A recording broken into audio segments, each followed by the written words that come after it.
नमस्कार, स्वागत है आपका उत्तराखंड की खबरों में। मैं हूं दिग्विजय सिंह। खबरों की शुरुआत करेंगे इससे पहले एक नजर अब तक की सुर्खियों पर। 23 सितंबर से शुरू होगा उत्तराखंड विधानसभा का मानसून सत्र। कोरोना के चलते बदला नजर आएगा सत्र। विधानसभा सत्र की तैयारियां तेज। हिमालय दिवस पर संरक्षण का आह्वान। राज्यपाल और मुख्यमंत्री ने किया आह्वान। हिमालय है हमारा भविष्य और विरासत। स्कूलों को खोलने के पक्ष में नहीं राज्य सरकार। कोरोना के बढ़ते प्रकोप को लेकर फैसला। शिक्षा मंत्री अरविंद पांडे ने दी जानकारी। 4 महीने में तीसरी बार आज केदारनाथ पुनर्निर्माण की समीक्षा करेंगे पीएम मोदी। देहरादून से जुड़ेंगे सीएम त्रिवेंद्र सिंह रावत। निजी अस्पतालों को फ्री वेंटिलेटर देगी सरकार। नहीं लिया जाएगा कोई शुल्क। सचिव स्वास्थ्य अमित सिंह नेगी ने जारी किया आदेश।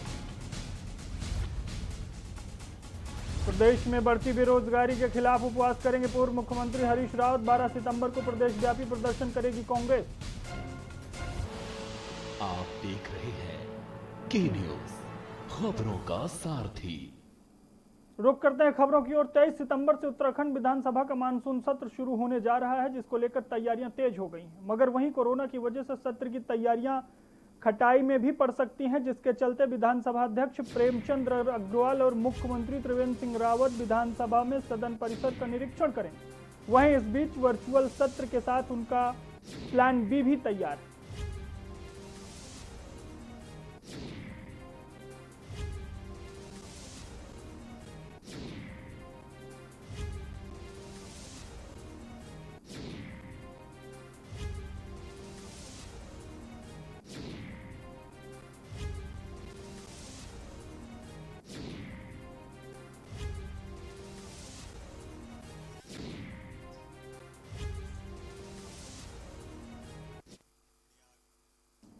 मुख्यमंत्री त्रिवेंद्र सिंह रावत ने एक वीडियो शेयर किया है, जिसमें उन्होंने कोविड-19 एवं डेंगू से बचाव के संबंध में प्रदेशवासियों से विशेष अपील की है और कहा है कि आइए हम सभी एक जिम्मेवार नागरिक बने और इस लड़ाई में अपना सहयोग प्रदान करें।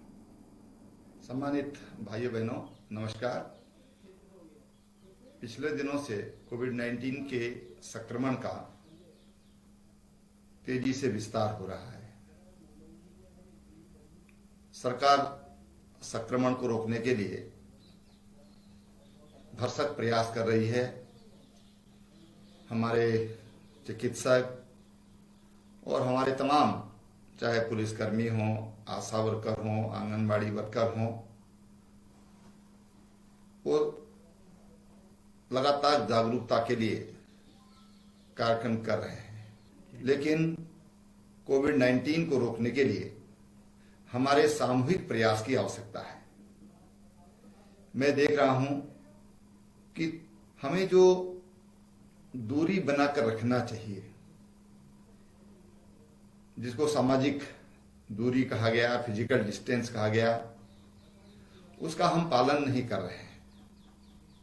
साथ ही जो मास्क लगाकर रखना चाहिए, वो मास्क भी हम लोग किन्हीं कारणों से हम उसको उतार लेते हैं, जिसके गंभीर दुष्परिणाम हो सकते हैं।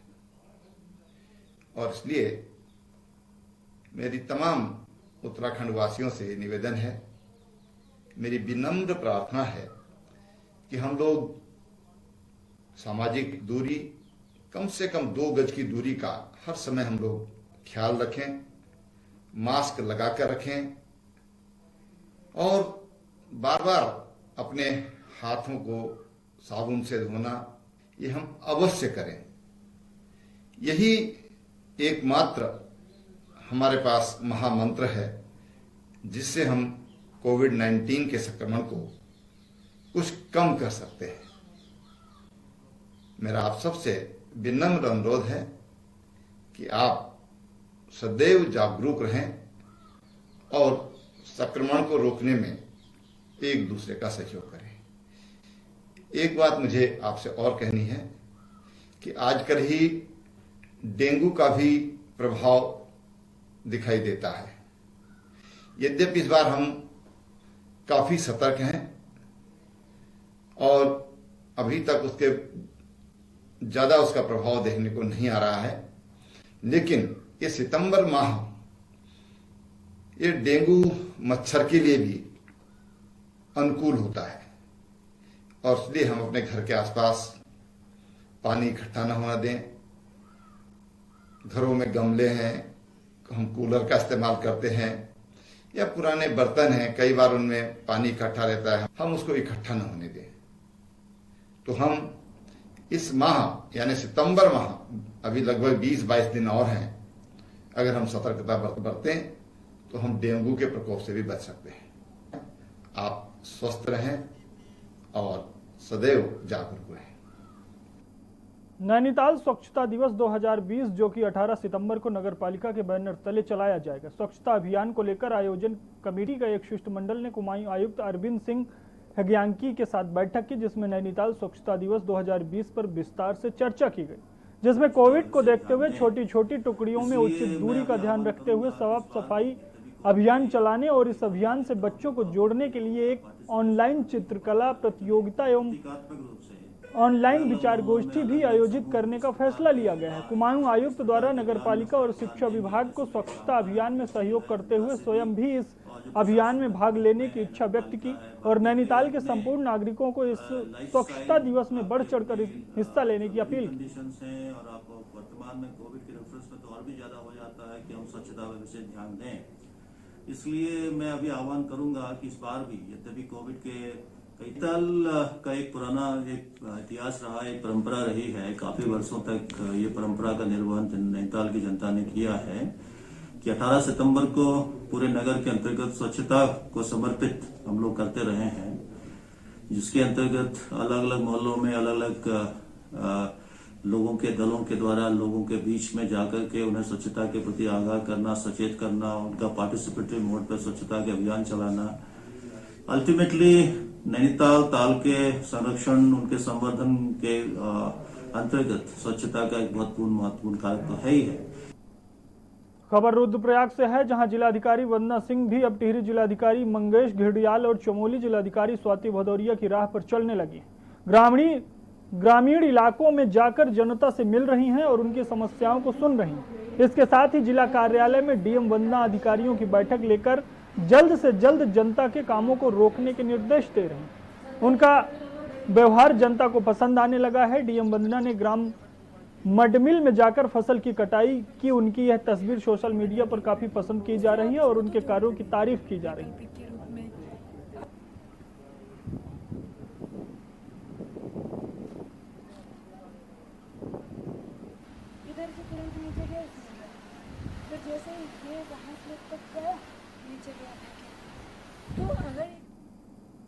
खबर राजधानी देहरादून से है, जहां पीआरडी जवानों के लिए विभागीय मंत्री की तरफ से 3 घोषणाएं की गई हैं। प्रशिक्षण प्राप्त पीआरडी जवानों की ड्यूटी पर तैनात किए जाने सहित 8 सूत्री मांगों को लेकर प्रांतीय रक्षक दल हित संगठन उत्तराखंड ने युवा कल्याण और पीआरडी निदेशक को ज्ञापन भेजा। साथ ही मांग पूरी न होने पर कोर्ट की शरण लेने की चेतावनी दी गई है। आपको बता दें कि प्रदेश अध्यक्ष प्रमोद मंद्रवाल ने बताया कि पीआरडी जवानों की 8 सूत्री मांगों को लेकर संगठन कई सालों से मांग कर रहा है, मगर शासन प्रशासन उनकी तरफ ध्यान नहीं दे रहा है। वहीं प्रशिक्षण प्राप्त पीआरडी जवानों के साथ विभाग सौतेला व्यवहार कर रहा है, जबकि दूसरे राज्यों के लोगों को नौकरी दी जा रही है।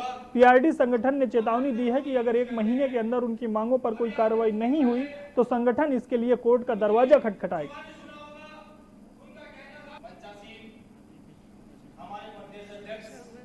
ये तो बहुत ही ज़्यादा लापरवाही है कि भारतीय जनता पार्टी के पास डबल इंजन की सरकार थी, लेकिन हम पीआरडी जवानों के लिए तो डबल क्या, हमारे लिए तो एक भी सरकार ने कोई इस टाइप का कोई इंजन नहीं यूज हुआ कि जो हमारे लिए कुछ फायदेमंद रहा हो। खबर वेरीनाग से है, जहां बाहरी क्षेत्रों में बड़ी संख्या में बिहारी मजदूर और अन्य लोग पहुंच रहे हैं, लेकिन होम क्वारंटाइन के आदेश देने के बाद भी कुछ लोग खुलेआम घूमने की शिकायत प्रशासन से मिल रही है, जिस पर राजस्व उप निरीक्षक मनीषा बिष्ट की अगुवाई में नगर क्षेत्र में औचक निरीक्षण अभियान चलाया गया और इस दौरान क्वारंटीन के बाहर घूम रहे लोगों को लताड़ लगाई गई और नोटिस दिया गया कि मकान मालिकों से बाहर आ रहे किराएदारों की सूचना प्रशासन को देंगे। साथ ही कोरोना सैंपल की कार्रवाई करने को कहा गया और अगर किसी के द्वारा गलत जानकारी दी जाती है तो उसके खिलाफ कड़ी कार्रवाई की जाएगी।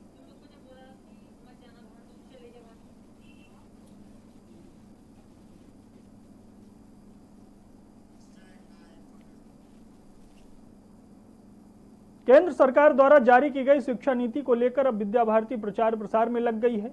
आज एक प्रेस कॉन्फ्रेंस को संबोधित करते हुए विद्या भारती के प्रांतीय मंत्री रजनीकांत ने कहा कि विद्या भारती पूरे देश में 25,000 से अधिक विद्यालय चलाता है और छोटे से राज्य उत्तराखंड में भी 650 से अधिक विद्यालय विद्या भारती चला रहा है। नई शिक्षा नीति का विद्यालय के ऊपर और विद्यार्थियों के ऊपर संपूर्ण देश के अंदर इसका प्रभाव पड़ने वाला है। नई शिक्षा नीति में क्या बदलाव हुए हैं, क्या परिवर्तन हुए हैं, लोगों को उसकी जानकारी देने के लिए विद्या भारती अब आगे आई है और विद्या भारती प्रतियोगिता के माध्यम से नई शिक्षा नीति का प्रचार प्रसार करने के लिए विद्या भारती पूरे देश में प्रतियोगिताएं करा रही है। इस प्रतियोगिता में 3 वर्ग रहेंगे, जिसमें कक्षा 9 से लेकर 12 तक के छात्र छात्राएं, वहीं दूसरे वर्ग में ग्रेजुएट छात्र छात्राएं और तीसरे वर्ग में सामान्य पुरुष हिस्सा ले सकते हैं।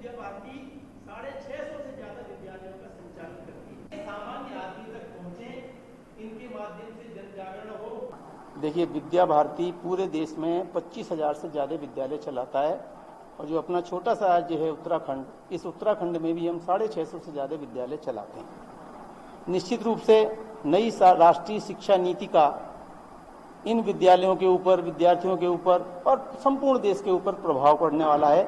इसलिए नई शिक्षा नीति में क्या परिवर्तन हुए हैं, क्या बदलाव हुए हैं, या लोगों को उन परिवर्तनों और बदलाव के बारे में क्या जानना जरूरी है, इस दृष्टि से विद्या भारती आगे आई है और प्रतियोगिताओं के माध्यम से नई शिक्षा नीति का प्रचार प्रसार हो, इसकी हमने व्यवस्था की है। राजधानी देहरादून में लगातार किसानों पर हो रहे उत्पीड़न के खिलाफ आज भारतीय किसान यूनियन ने अपनी मांगों को लेकर प्रेस कॉन्फ्रेंस करते हुए किसानों पर सेल टैक्स अधिकारी के द्वारा लगातार चेक पोस्ट पर उनके साथ बदसलूकी और वसूली करने का आरोप लगाया। किसानों की मांग है कि सेल टैक्स के अधिकारियों पर मुकदमा दर्ज किया जाना चाहिए, नहीं तो गन्ना किसान बेवजह पुलिस चेकिंग के खिलाफ किसान जेल भरो आंदोलन करेंगे।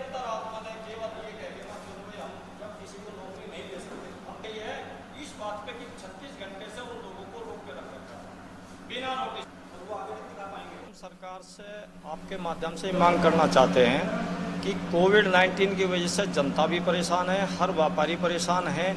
कोई यदि छोटी मोटी गलती हो जाती है उस पर अनावश्यक ये लोग परेशान करते हैं। जब ये कोई चेकिंग के नाम पर रोकते हैं, यदि उसमें कोई त्रुटि नहीं मिलती है तो उस वाहन को परेशान न किया जाए। और जो इस तरह के अधिकारी है जो नाजायज परेशान करते हैं, नाजायज मांग करते हैं, उनको वहाँ से तत्काल हटाया जाए और ऐसे लोगों को वहाँ पर न रखा जाए। उत्तराखंड के शिक्षा विभाग के लिए इससे गौरवपूर्ण पल नहीं हो सकता जब उसकी लॉकडाउन में की गई अनूठी पहल को केंद्र ने भी सराहा। इतना ही, ऑफिशियल ट्विटर अकाउंट से जारी ट्वीट में सिर्फ उत्तराखंड राज्य का ही जिक्र किया गया है। दरअसल राज्य शिक्षा विभाग ने लॉकडाउन में भी मिड डे मील का पैसा जरूरतमंद बच्चों के खातों तक पहुंचा दिया। इसके पीछे सचिव शिक्षा आर मीनाक्षी सुंदरम की प्लानिंग इसके पीछे अहम रही है। यही वजह रही है कि लॉकडाउन जैसी मुश्किल परिस्थितियों में भी 38 करोड़ रुपए जरूरतमंद बच्चों के खातों में पहुंच गए। सचिव शिक्षा आर मीनाक्षी सुंदरम ने बताया कि शिक्षा विभाग 2 तरीकों से पैसा बच्चों के भोजन के लिए देता है। एक पैसा वो खाद्य विभाग को देता है जिससे अनाज खरीदकर स्कूलों तक पहुंचाया जाता है। दूसरा पैसा भोजन पकाने के लिए खातों में पहुंचाया जाता है। चूंकि शिक्षा विभाग के पास पहले से ही खाते सभी बच्चों के संबंधित थे, लिहाजा पैसा सीधे बच्चों के खातों में भेजा गया, जिससे मिड डे मील भोजन योजना की मूल भावना बनी रहे।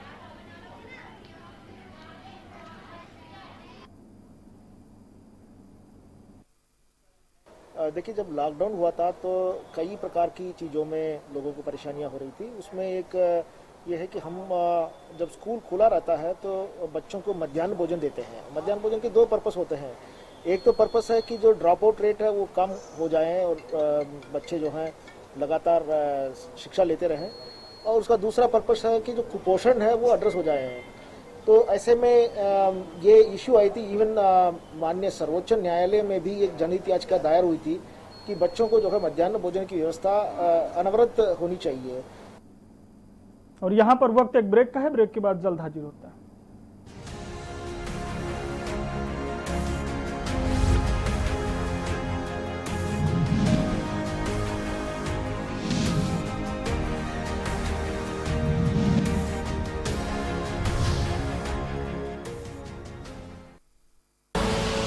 आप देख रहे हैं के न्यूज, खबरों का सारथी। खुदी को आजमाया है तो ये अंदाज आया है, खुदी को आजमाया है तो ये अंदाज आया है।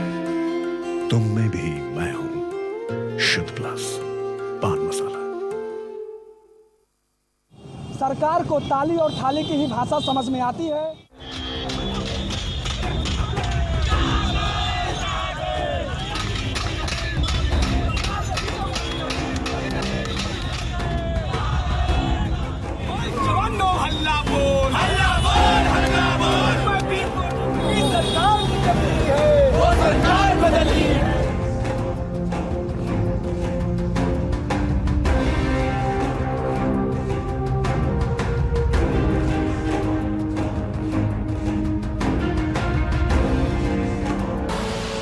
आप देख रहे हैं के न्यूज, खबरों का सारथी।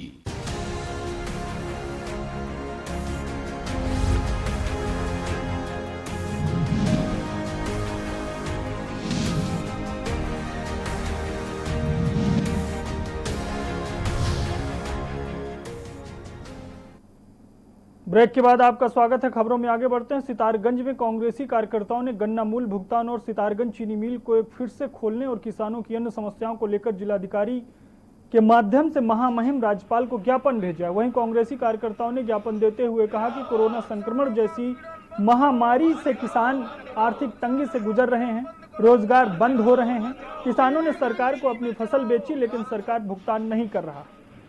साथ ही कहा कि सितारगंज के किसानों का सरकार ने गन्ना मूल्य का भुगतान अभी तक नहीं दिया है।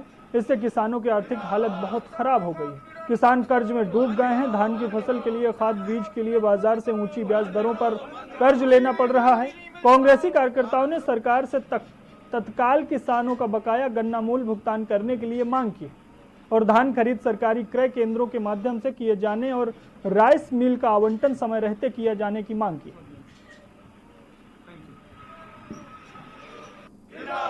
द्वारा महामहिम राज्यपाल को संबोधित एक ज्ञापन हमारे कार्यालय में प्रस्तुत किया है, जिसमें उन्होंने गन्ना मूल्य भुगतान और सितारगंज चीनी मिल के पुनः संचालन, किसानों की अन्य समस्याओं के समाधान के संबंध में निवेदन किया है। हमारे द्वारा ये जिलाधिकारी कार्यालय को प्रेषित कर दिया जाएगा। अपने करीबन 2 साल हो गए हैं।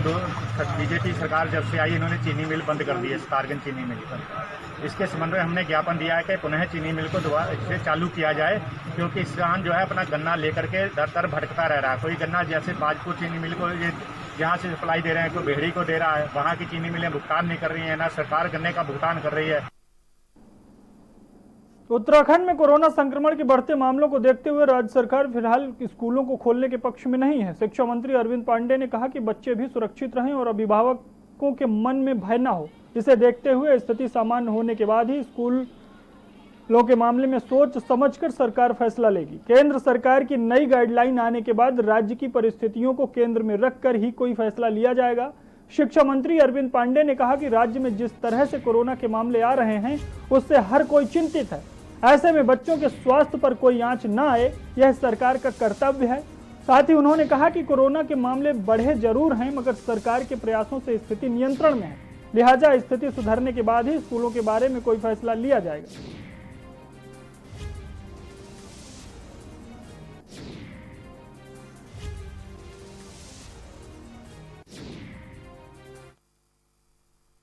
स्वैच्छिक रूप से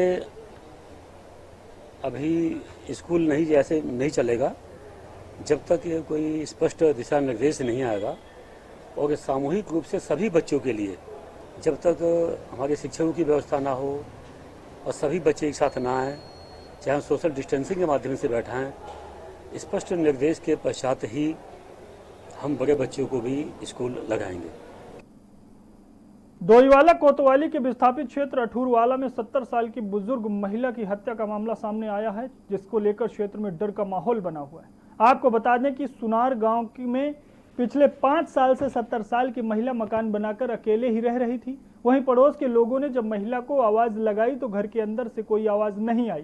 किसी अनहोनी की आशंका से लोगों ने तत्काल जॉली ग्राउंड पुलिस चौकी को मामले की जानकारी दी।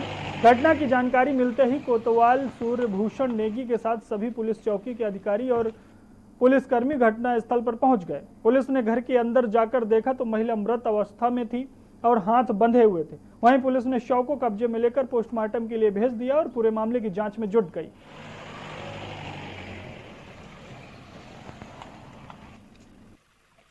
सारे एस्पेक्ट्स की एग्जामिन कर रहे हैं कि क्या मोटिव हो सकता है, क्या कारण हो सकता है। बेसिक डिटेल्स जो है अभी जानकारी प्राप्त की जा रही है इसके बारे में, और मुझे उम्मीद है बहुत ही जल्दी घटना जो है वर्कआउट हो जाएगी। कार्रवाई है वो बहुत जल्दी हम लोग करेंगे।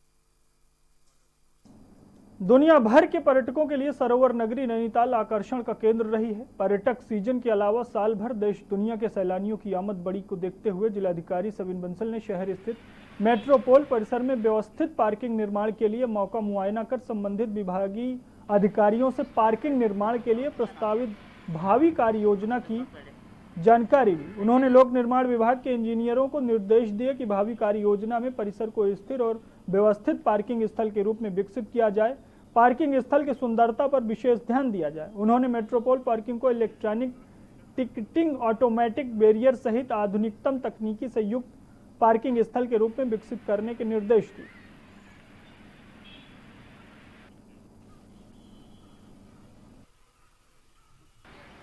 हमारा मेट्रोपोल पार्किंग नैनीताल टाउन के लिए एक महत्वपूर्ण स्थान रखता है। तो उसमें शत्रु संपत्ति होने के नाते हमारे कस्टोडियन से अनुमति मिल गई थी उसके प्रयोजन के लिए। तो इसी तहत जिला योजना से हमने कार्यदायी संस्था को धनराशि मुक्त की थी कि ये हमारा एक प्रोमिनेंट टूरिस्ट पार्किंग प्लेस के रूप में उभर सके। यहाँ पे टूरिज्म बोर्ड से एक हाईटेक टॉयलेट भी, जिसका ऑपरेशन एंड मेंटेनेंस भी उसमें सम्मिलित है, वो भी स्वीकृत हो गया। उसका काम भी यहाँ पे जल्द शुरू हो जाएगा और जो एजेंसी उसका निर्माण कर रही है वही उसका रखरखाव और संचालन परमानेंटली करेगी। अब आपको दिखाते हैं बाबा केदारनाथ की आरती की तस्वीरें।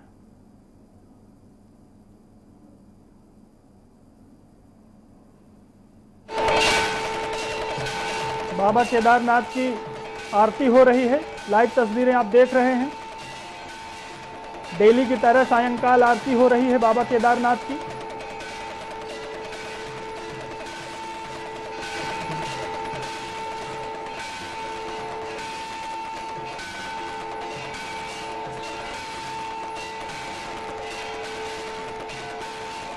बाबा केदारनाथ की आरती प्रतिदिन की तरह सायंकाल की आरती हो रही है। घर बैठे आप बाबा केदारनाथ के दर्शन कर रहे हैं।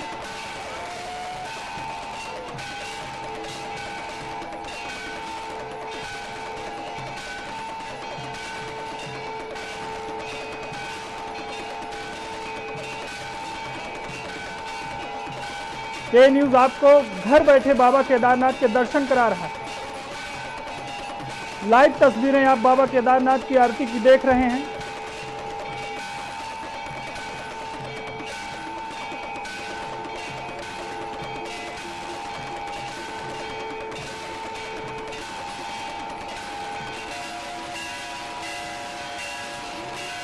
सायंकाल बाबा केदारनाथ की आरती की तस्वीरें आप देख रहे हैं। बाबा केदारनाथ की आरती हो रही है।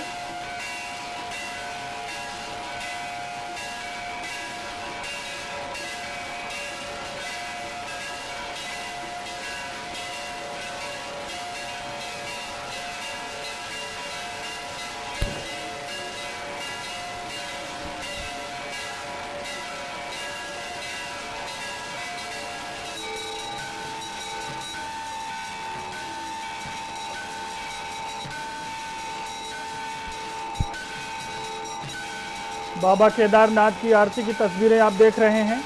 प्रतिदिन की तरह सायंकाल की आरती की तस्वीरें बाबा केदारनाथ की आरती हो रही है।